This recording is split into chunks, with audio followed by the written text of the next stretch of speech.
After the attack on Doha, Hamas has clarified that the main leadership is saved. However, Hamas has said that 5 members were killed.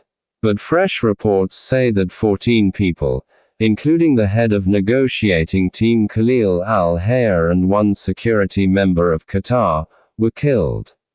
Israeli attack is being criticized by the world as Hamas had already agreed to sit for amicable solution and implementation of ceasefire.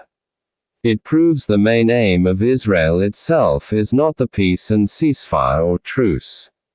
The object of Israel is to eliminate Hamas leadership and to bulldoze the cities with all and every infrastructure thereof. Not only that, but kill the Palestinians. As had been supported by President Trump and Elon Musk, Western powers want make the Palestine an empty land, which they want to redesign as per their business point of view along with exploitation of minerals in sea and coastal areas. Israel is just a tool to tighten the nut and bolt or to lose where it is needed.